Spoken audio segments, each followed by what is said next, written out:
उनके कैसे प्लेयर्स उनको ऐड करने हैं, कौन सी पिच के अकॉर्डिंग। जैसे यूनाइटेड स्टेट्स में फिलहाल बारिश का मौसम है, तो वैसी सिचुएशन में ना पेसर्स को बहुत अच्छा एडवांटेज मिलता है। बट अगर मैं वेस्ट इंडीज की बात करूँ, वहाँ की पिच देखोगे तुम कंप्लीटली ड्राई, उसका क्रैक्स है, उसमें एक स्ट्रेंथ हो गया कि वो बैटिंग में माहिर है या फिर वो बॉलिंग में माहिर है। समझ रहे हो? एक और कैटेगरी जान लो जो आपको हेल्प करेगी एक परफेक्ट टीम बनाने के लिए।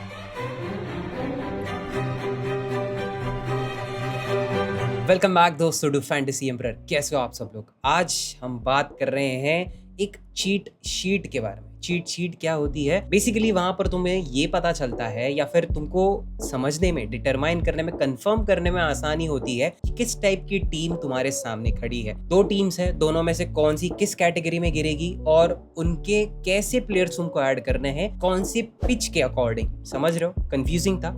टेंशन मत लो, सब कुछ मैं विस्तार से आराम से तुमको समझाऊंगा। आज हम डिस्कस करेंगे कि कैसे आपको कैटेगराइज करना है हर एक टीम को। हर एक टीम नहीं, लेकिन जो भी मैच आप ज्वाइन करना चाहते हो उसमें जो दो टीम्स है वो कौन से कैटेगरी में आएगी। बट उसके पहले मैं कुछ कैटेगरीज बता दूं आपको जो हम आज यूज करने वाले हैं। तो सबसे पहले और सबसे बेसिक और सबसे पहला स्टेप अगर मैं आपको बताऊं वो ये रहेगा कि आपको समझना है उस टीम के बारे में। क्या वो एक स्ट्रॉन्ग टीम है या फिर वो एक वीक टीम है? अब ये क्वेश्चन का सवाल कांस्टेंट नहीं रह सकता। मेरा मतलब आज अगर मैं किसी टीम को कहता हूं कि ये वीक टीम है, क्या पता कल जाकर वो इंडिया को डिफीट कर ले और डिफीट करते करते वो एक अच्छे खासे पॉइंट्स के साथ लीडर बोर्ड पर अपना नंबर ऊपर कर ले, तो उससे क्या प्रूव होगा ये टीम स्ट्रांग है। तो फिर पता चलता है अगले सीरीज में ये जब आए हैं वापस तो इनकी टीम से कुछ खास गेम प्ले हमको देखने को नहीं मिल रहा और उस वजह से ये फिर से वीक कैटेगरी में आती है। तो दोस्तों, स्ट्रॉन्ग टीम या फिर वीक टीम, किसी टीम को अगर आप बुलाते हो तो आपको ये चेक करना है कि उनका लीडर बोर्ड पर नंबर क्या है, कितनी मैचेस उनकी हुई है और उन मैचेस में से कितने उन्होंने एक्चुअली विन किए हैं। इससे आपको ये कंफर्म होगा, ये डिटरमाइन आप कर पाओगे कि वो टीम स्ट्रॉन्ग है या वीक है। अब ये आपके समझ में आ गया है स्ट्रॉन्ग टीम और वीक टीम। फिर हम बात करेंगे उन स्ट्रॉन्ग टीम और वीक टीम के स्ट्रेंथ्स और वीकनेसेस के। अब किसी भी टीम की ना एक स्ट्रेंथ होती है और एक वीकनेस होती है, हर एक टीम के पास रहता है। और कुछ कुछ है ऐसी टीम्स जिनके स्ट्रेंथ्स ही स्ट्रेंथ्स है, वीकनेसेस जल्दी देखने को नहीं मिलते। अब इतना कंफ्यूज मत होना, क्योंकि स्ट्रेंथ और वीकनेसेस की मैं जब बात करता हूँ ना तो मैं छोटी छोटी बातों की नहीं, मैं बड़े कैटेगरी की बात कर रहा हूँ। एक स्ट्रेंथ हो गया कि वो बैटिंग में माहिर है या फिर वो बॉलिंग में माहिर है। समझ रहे हो? अगर इंडिया की बात करें हम यहाँ पर, तो हमारा बैटिंग लाइनअप भी बहुत बढ़िया है। हमने देखा है शुरुआती 4 बैट्समैन, टॉप ऑर्डर बैट्समैन है हमारे, वो सभी के सभी अच्छे स्कोर कर रहे हैं। बॉलर सेक्शन में अगर हम बात करें तो हमारे स्पिनर्स भी उतना अच्छा खेल रहे हैं और उनसे भी बढ़िया खेल रहे हैं अपने पेसर्स, क्योंकि उनको अभी फिलहाल यूएसए में थोड़ा अच्छा एडवांटेज मिल रहा है। वो सारी चीजें वेदर की, पिच की, वो आगे मैं तुमको बताऊंगा, लेकिन फिलहाल के लिए एग्जांपल ये समझ लो कि इंडिया की जहां तक हम बात कर रहे हैं तो हमारा बैटिंग लाइनअप और बॉलिंग लाइनअप दोनों ही तगड़ा है। अब तक हमने क्या क्या समझा? एक तो टीम स्ट्रांग होगी या तो वीक होगी, उसे कैसे डिटरमाइन करना है, कैसे कंफर्म करना है, वो भी मैंने आपको बता दिया। लीडर बोर्ड चेक करके, पास्ट परफॉर्मेंस चेक करके आप ये कंफर्म कर सकते हो। फिर मैंने तुमको बताया कि टीम के स्ट्रेंथ्स और वीकनेसेस क्या होते हैं। क्या उनका बैटिंग ऑर्डर ज्यादा बेटर है या उनका बॉलिंग ऑर्डर ज्यादा बेटर है, वो भी आपको समझ में आ जाएगा, जो कि बेसिक है, वो तो दिख जाता है। आरसीबी भी एक अच्छी एग्जांपल है इस मामले में। उनका बैटिंग ऑर्डर बहुत अच्छा है और बॉलिंग ऑर्डर थोड़ा मार खा जाता है। एक्चुअली उसी की वजह से आरसीबी को इतने सालों से बोलते ना, जो ई साला कप नम दे, वो सिचुएशन उसी वजह से, क्योंकि उनका बॉलर सेक्शन बहुत खराब तरीके से मार खाता है। बट इस साल उन्होंने उल्टा प्रूफ करके दिखाया। एंडिंग की मैचेस में जो 6 मैचेस लगातार उन्होंने विन करके दिखाया ना, एक नंबर था। आरसीबी ने भले ही आईपीएल 2024 सीजन का कप नहीं उठाया हो, लेकिन स्टिल मेरे मन में आरसीबी के लिए बहुत रिस्पेक्ट है भाई। बहुत अच्छा खेले, उनके बॉलर्स भी बहुत अच्छा परफॉर्म किए।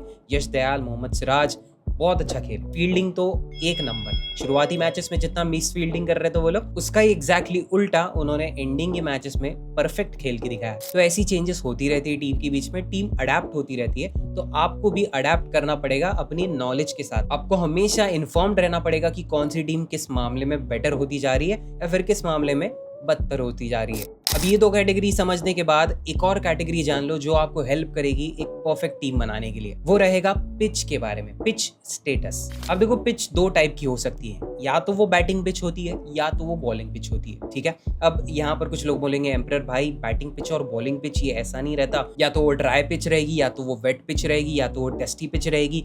अलग अलग टाइप की पिच होती है। लेकिन मैं अगर समराइज करूँ कि यहाँ पर बैट्समैन अच्छा खेलेंगे कि बॉलर अच्छा खेलेंगे, तो वो कैटेगरी ज्यादा सिंपल लगती है रादर देन डस्टी पिच है, पेसर्स को एडवांटेज है, एकदम ड्राई हो गई है तो स्पिनर्स को ग्रिप अच्छा मिल रहा है बैट्समैन सेक्शन में, टॉप ऑर्डर वगैरह। ये मैं दुनिया भर का ज्ञान दे दूं, लेकिन एंड ऑफ द डे लोग कंफ्यूज होने वाले हैं। मैं चाहता हूं आप उसको सिंपल हो सके उतना बनाओ और उसे कैटेगराइज करो। क्या है वो, या तो बैटिंग के लिए अच्छी है या तो बॉलिंग के लिए अच्छी है। और जो लोग नहीं जानते, शॉर्ट में तुमको ये भी बता दूं, पिच जितनी फ्रेश रहेगी, जितनी ग्रीन रहेगी, एकदम क्रैक्स नहीं आए हैं, रेनी सीजन है, वेदर भी यहाँ पर मैटर करता है, थोड़ा सा मॉइस्चर है, ह्यूमिडिटी है, आजू बाजू उस एरिया में कहीं बारिश हो रही है, जैसे यूनाइटेड स्टेट्स में फिलहाल बारिश का मौसम है, तो वैसी सिचुएशन में ना पेसर्स को बहुत अच्छा एडवांटेज मिलता है और बैट्समैन भी उसी हिसाब से खेल पाते हैं, बहुत अच्छा खेलते हैं। बट अगर मैं वेस्ट इंडीज की बात करूं, वहां की पिच देखोगे तुम कंप्लीटली ड्राई, नुस्ता क्रैक्स है उसमें। वहां का वेदर भी तुम देखोगे तो बहुत गर्मी है, बिल्कुल ड्राई वेदर है।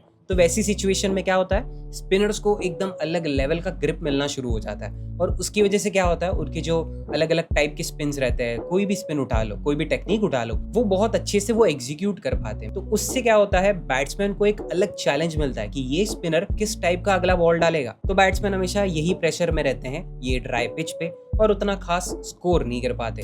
अब दोस्तों इस पर मैं थोड़ा और ऐड करना चाहूंगा ताकि आपको और अच्छे से समझे। देखो, सबसे पहले मान के चलते हैं एक बॉलिंग पिच है और उस पिच पे ना एक टीम बैटिंग कर रही है, तो वो टीम इतने खास रन्स स्कोर नहीं कर पाएगी। और यहाँ पर एक ध्यान में रखना, T20 की बात कर रहे हैं तो 20 ओवर तक ही लिमिटेड रहेंगे। 20 ओवर के हिसाब से आपको पता है T20s में स्कोर कुछ लगभग 150 से लेकर 160 तक अच्छा स्कोर रहता है, और एकदम ही एक्सट्रीम अच्छा स्कोर देखने जाए तो वो 180 प्लस या फिर 200 भी हो सकता है, जो कि एक एक्चुअली बहुत खतरनाक स्कोर है T20 मैचेस और T20 सीरीज के लिए। आईपीएल में कुछ और सीन था, आईपीएल में 200 के नीचे कोई बात ही नहीं कर रहा था, वो फिलहाल उसको साइड में रखते हैं, वहां पर अलग रेडबुल पीकर खेल रहे थे अपने प्लेयर्स, लेकिन ठीक है, अच्छी बात थी। अब जो मैं बॉलिंग पिच की बात कर रहा था, उस बॉलिंग पिच पे आपको रन्स ठीक ठाक दिखेंगे, एवरेज ही दिखेंगे, 120 130 के आसपास, लेकिन वहां पर विकेट्स अच्छे गिरेंगे। क्यों? क्योंकि वो बॉलिंग पिच है। अब ऑब्वियसली ये डिपेंड करता है कि कौन सी टीम बैटिंग कर रही है और कौन सी टीम पहले बॉलिंग कर रही है,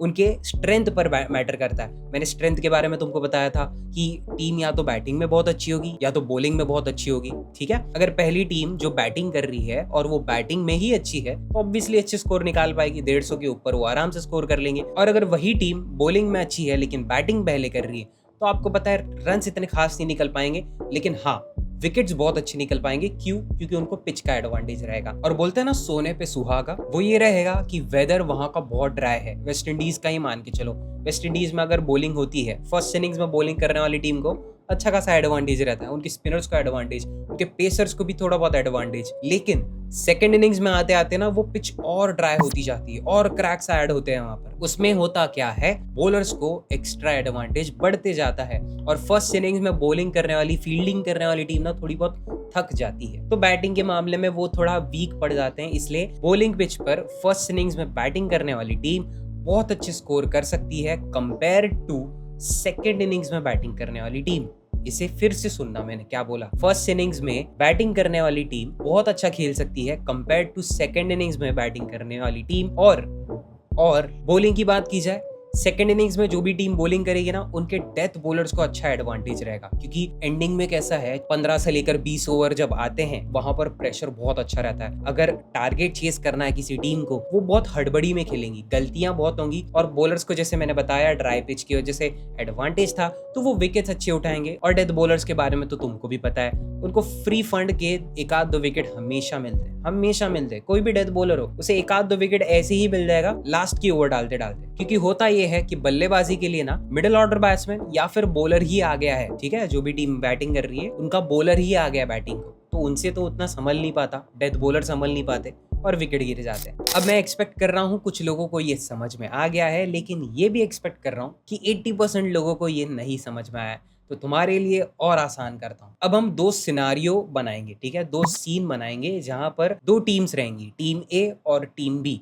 अब मैंने जो तुमको शुरुआत से लेकर अब तक जो भी मैं कैटेगरीज तुमको एक्सप्लेन करता आया हूँ, उन कैटेगरीज को यूज करके तुम्हें उस टीम को जज करना है, ठीक है। और जज करके तुम्हें उसे एक साइड में रखना है, मतलब टीम ए वाले स्लॉट में रखना है या टीम बी वाले स्लॉट में रखना है। तो मान के चलता हूँ हमारे पास दो टीम्स ऐसी आ गई हैं, टीम ए और टीम बी। अब तुम्हें मैं अगर टीम ए के बारे में बताऊं, उनका इंट्रोडक्शन दूं ना, तो उनके जो बैट्समैन है वो बहुत बढ़िया खेलते हैं भाई। पहले ही 10-12 ओवर में वो 80 प्लस रन्स हमेशा स्कोर करते हैं, उनका एक अच्छा रिकॉर्ड रहा है। 10 से लेकर 12 ओवर के अंदर ही वो 80 प्लस पहुंच जाते हैं, तो उनके लिए 150 प्लस जाना पूरे 20 ओवर में कोई बड़ी बात नहीं है। और तो और उनके विकेट्स भी ज्यादा नहीं गिरते, तो उसका मतलब क्या, उनके जो टॉप ऑर्डर बैट्समैन है ना ही अच्छा परफॉर्म करते हैं लेकिन कंसिस्टेंसी भी रखते हैं, क्योंकि वो इतना एग्रेसिव नहीं खेलने चले जाते कि यार उनके विकेट्स गिर जाए और फिर वो कुछ अच्छा स्कोर ना कर पाए। अब अगर टीम ए को अच्छी पिच मिल जाए, बैटिंग पिच मिल जाए, तो क्या होगा और कौन से प्लेयर्स आपको ऐड करने चाहिए? तो देखो, जैसे कि मैंने बताया, उनका टॉप ऑर्डर, उनके जो बैट्समैन है वो हमेशा अच्छा प्रूव करके दिखाए हैं, तो तुमको ऐड करने हैं 2 से लेकर 4 टॉप ऑर्डर बैट्समैन। शुरुआती जो भी उनके 4 बैट्समैन है उसमें से आपको 2 या 4 ऐड जरूर करने हैं, और उसमें से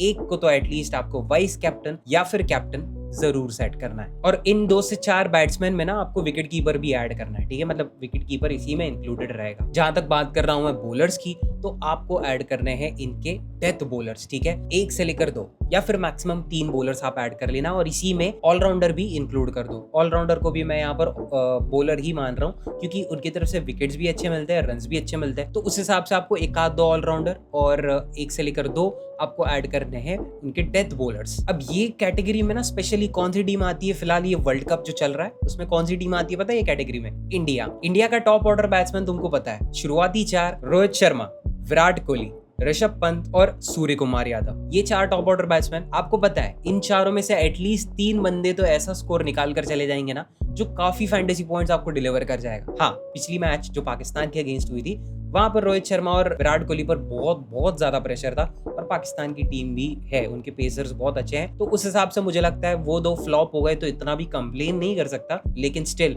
ऋषभ पंत ने पिछली 3 मैचेस से इंडिया को बहुत अच्छे स्कोर्स दिए, और यही चीज मेरा पॉइंट प्रूव करती है कि टॉप ऑर्डर के बैट्समैन इंडिया के हमेशा अच्छे स्कोर बनाकर चले जाएंगे। और वही अगर बॉलर्स की बात की जाए तो आपको ऐड करना है जसप्रीत बुमराह को, ठीक है, अर्शदीप सिंह को, और आप ऐड कर सकते हो हार्दिक पांड्या को ऑलराउंडर सेक्शन में। क्यों? क्योंकि पिछले मैच में 2 विकेट और उसी के साथ साथ कुछ रन्स भी हमको मिले थे उनकी तरफ से। तो ऐसे तुमको कैटेगराइज करना है, तब जाकर तुम एक टीम को समझ पाओगे, और ये काफी आसान कर देता है तुम्हारे लिए प्लेयर्स को समझना। एक एक प्लेयर के बारे में तुमको सारे स्टैट्स दिमाग में नहीं रखने पड़ते। अब मैंने कैसे बताया, टीम इंडिया का टॉप ऑर्डर बहुत अच्छा है, तो मुझे पता है उनके टॉप ऑर्डर वाले कौन से बैट्समैन है और वो अच्छा परफॉर्म करते ही है, तो मैं अगली मैच में डायरेक्टली उनके टॉप ऑर्डर के सारे 2 से लेकर 4 प्लेयर ऐड कर दूंगा, सिंपल, और उसमें से किसी एक को वाइस कैप्टन या कैप्टन बना दूंगा। फिर मैंने जैसे बताया ऑलराउंडर को भी ऐड करना है, 1 आध 2 ऑलराउंडर को, तो मैं ऐड कर सकता हूँ जडेजा को या फिर हार्दिक पांड्या को। फिर बॉलर सेक्शन में मुझे ऐड करने हैं 2 डेथ बॉलर्स या फिर नॉर्मल पेसर या स्पिनर, डिपेंड करता है पिच पे। यूएसए में मैच हो रही है, वेदर थोड़ा मॉइस्ट है, ह्यूमिडिटी है, तो मुझे पता है पेसर्स अच्छा परफॉर्म करेंगे, उस हिसाब से अर्शदीप सिंह और जसप्रीत बुमराह मेरे लिए परफेक्ट चॉइस है। अगर वेस्ट इंडीज में मैच होती तो मैं क्या करता,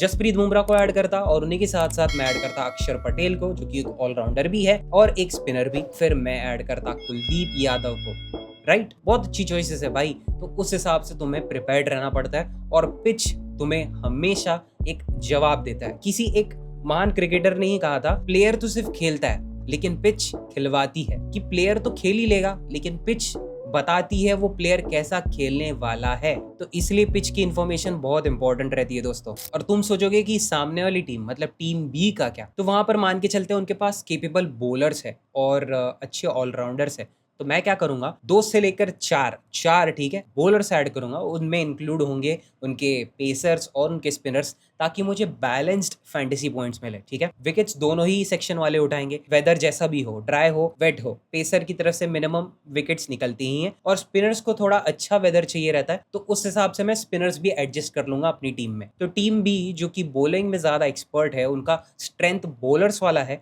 तो मैं उनके मैक्सिमम बॉलर्स ऐड करूंगा और ऑलराउंडर्स, ठीक है। इस हिसाब से एक बैलेंस टीम बनेगी। और अगर बैटिंग पिच रहेगी तो सिंपल सा आंसर आता है यहाँ पे, जो टीम बैटिंग में बहुत माहिर है उनके टॉप के 3 बैट्समैन, 1 से 2 बॉलर और फिर 1 से 2 ऑलराउंडर्स भी ऐड कर सकते हो। और फिर जो टीम बॉलिंग में माहिर है उनके आपको 3 से लेकर 4 बॉलर्स ऐड करने हैं, ऑलराउंडर से 1 से 2 ऐड कर सकते हो। और डेफिनेटली टीम ए और टीम बी कितना भी कुछ भी स्ट्रेंथ हो, हमेशा ये मैटर करता है कौन सी टीम पहले बैटिंग कर रही है और कौन सी टीम पहले बॉलिंग, तो उस हिसाब से तुम एडजस्टमेंट कर लेना, उतने तो तुम समझदार हो ही। अब दूसरा सिनारियो बताता हूँ, और यहाँ पर ना टीम ए और टीम बी थोड़ा डिफरेंट हो गया है। जरूरी नहीं है सारी टीम्स इंडिया जैसी हो, ऑस्ट्रेलिया जैसी हो, एकदम वेल परफॉर्मिंग, उनका बैट्समैन सेक्शन भी बहुत अच्छा रन निकाल लेगा और बॉलर्स भी कहीं कोई कमी नहीं छोड़ते, ऐसा हमेशा नहीं होता। कुछ कुछ टीम्स हमने देखी हैं जैसे कि अफगानिस्तान, वहां पर हमने देखा है उनका जो टॉप ऑर्डर लाइनअप है ना, शुरुआत के 4-5 जो बैट्समैन है ना, वो खेल तो लेते हैं लेकिन उनके खेलने के चांसेस बहुत कम हो जाते हैं। तो अल्टीमेटली ये ऐसे कैटेगरी में आते हैं जिनका टॉप ऑर्डर है अच्छा, लेकिन उसमें से सिर्फ एक आध दो ही खेलेंगे। तो इससे क्या होता है, मिडिल ऑर्डर पर और बॉलर्स पे प्रेशर आ जाता है। अगर वो पहले बैटिंग कर रहे हैं, ठीक है, तो उनको रन्स अच्छे स्कोर करने ही पड़ेंगे, और अगर वो सेकंड इनिंग्स में बैटिंग कर रहे हैं तो उनको चेस करना पड़ता है। क्यों? क्योंकि टॉप ऑर्डर हमेशा फ्लॉप हो जाता है। टॉप ऑर्डर के 4-5 बैट्समैन में से एक आध दो ही चल पाता है और बाकी के सबके विकेट गिर जाते हैं। क्यों? क्योंकि वो एग्रेसिव खेलने निकल जाते हैं। इसका एक परफेक्ट एग्जांपल तुमको बताऊं, वो रहेगा राजस्थान रॉयल्स। क्या करते हैं वो लोग? उनका जो टॉप ऑर्डर है, जॉस बटलर, उन्हीं के साथ साथ ओपनिंग कौन करते हैं? यशस्वी जायसवाल, संजू सैमसन और फिर रियान पराग। इन 4 बैट्समैन में से तुमको पता है कौन सबसे ज्यादा स्कोर कर सकता है? सैमसन और रियान पराग, जो कि प्रूव भी हो चुका था। जायसवाल जिस एग्रेशन के साथ, जिस हिसाब के साथ खेल रहा था, उस हिसाब से तो रन्स बिल्कुल ही मैं एक्सपेक्ट नहीं कर रहा था। एक मैच में वो बंदे ने 100+ रन्स बना लिए थे और डन। उसके बाद लिटरली खत्म था, कुछ नहीं, और उसके पहले भी कुछ खास स्कोर नहीं गया था। तो भी जॉस बटलर का कंपैरेटिवली पॉइंट्स अच्छा खासा रहता था। और वहीं मैं सैमसन की बात करूं तो उनकी तरफ से हमको अच्छे खासे विकेट कीपिंग के पॉइंट्स और रन्स तो कंसिस्टेंटली मिल रहे थे, 40 के ऊपर। वही बात है, आपको ये चीज डिटरमाइन करनी पड़ती है, और इस कैटेगरी की टीम ना बहुत ही डेडली होती है, ठीक है, क्योंकि टॉप ऑर्डर बैट्समैन से एक्सपेक्टेशन तुम रखोगे कि यार ये तो बहुत अच्छा स्कोर करेंगे, तभी तो ओपनिंग बैट्समैन है, बट असलियत कुछ और है। इसलिए मिडिल ऑर्डर बैट्समैन पर काफी प्रेशर रहेगा, वो हमेशा अपना 101% देंगे। तो वैसे मिडिल ऑर्डर बैट्समैन में से आपको एक आध दो जरूर ऐड करने हैं। टॉप ऑर्डर बैट्समैन मतलब जो ओपनिंग कर रहे हैं, उसमें से आपको रीसेंट फॉर्म चेक करना है। लास्ट की 4 मैचेस, तुम मिनिमम 4 मैचेस तो चेक करो, मैक्सिमम 5-6 मैचेस भी चेक कर सकते हो। तो ये रीसेंट फॉर्म चेक करने के बाद तुमको डिटरमाइन करना है, कंफर्म करना है कौन सा प्लेयर परफेक्ट फॉर्म में, अच्छे फॉर्म में, ठीक है, वही बैट्समैन को ऐड करो। अब उनको ऐड कर लिया, टॉप ऑर्डर से एक आध दो, मिडिल ऑर्डर से एक आध दो, और फिर बॉलर सेक्शन में से आपको एक आध दो डेथ बॉलर्स ऐड करना है, ठीक है। उससे क्या होगा, श्योरिटी मिलेगी कि सेकंड इनिंग्स में जब ये टीम बॉलिंग करने जाएगी, या फिर जब भी वो बॉलिंग करने जाएंगे, इनकी तरफ से आपको मिनिमम 3 से लेकर 4 विकेट्स देखने को मिल जाएंगे। मतलब सारे बॉलर्स की विकेट्स को मिलाकर मैं बोल रहा हूँ, मिनिमम 3 से 4 विकेट मिल ही जाएंगे। और ऐसे करके आप काफी आसानी से अपनी एक परफेक्ट टीम बना सकते हो, जो कि T20 के लिए बहुत अच्छी स्ट्रैटेजी। अब जब मैंने ये स्ट्रैटेजी को इम्प्रूव किया है और एग्जाम्पल के साथ मैं ये प्रूव भी कर पाया हूँ अपने पिछले कुछ क्लीन स्वीप मैचेस के साथ, तो मुझे लगता है आपके साथ शेयर करना ये सही टाइम है। और जो कि वर्ल्ड कप भी चल रहा है, तो आपको कंप्लीट फायदा उठाना चाहिए ये स्ट्रैटेजी का। अब काफी हो गई मेरी तरफ से बातें, क्या लगता है आपको इस स्ट्रैटेजी के बारे में? कैसे मैंने एग्जाम्पल के साथ बताया, प्लीज एक सजेशन देना अपनी तरफ से, मैं जानना चाहूंगा। कमेंट करके बताओ क्या हम बेटर कर सकते हैं, कौन सी तुम नई ट्रिक जानना चाहते हो, या फिर कौन से नए ऐप के बारे में तुम जानना चाहते हो, फैंटेसी रिलेटेड बेसिकली तुम जो भी जानना चाहते हो। जो भी कमेंट को सबसे ज्यादा लाइक रहेंगे, अगला वीडियो उसके ऊपर आएगा। अगला वीडियो नहीं, मतलब जब भी वो कमेंट अगर वायरल हो जाता है, मल्टीपल लाइक्स उसको आते हैं, तो जितना जल्दी हो सके मैं वो वीडियो के बारे में बात करूंगा। आपको ऐसा ही क्वालिटी कंटेंट हमेशा डिलीवर करने की पूरी कोशिश करूंगा। और उसी क्वालिटी कंटेंट को अगर आप मिस नहीं करना चाहते और टाइम पर देखना चाहते हो, तो सब्सक्राइब करना पड़ेगा दोस्तों, और बेल आइकन पे क्लिक करो, ताकि एक प्यारा सा नोटिफिकेशन तुमको फैंटेसी एम्परर की तरफ से आए कि ये वीडियो अपलोड हुआ है, आकर चेकआउट कर लो। और अगर ये वीडियो पसंद आया तो एक लाइक जरूर बन सकता है तुम्हारी तरफ से, ठीक है। That's it from me, thank you so much दोस्तों for watching till the end, and I will see you in the next one. Bye bye, take care.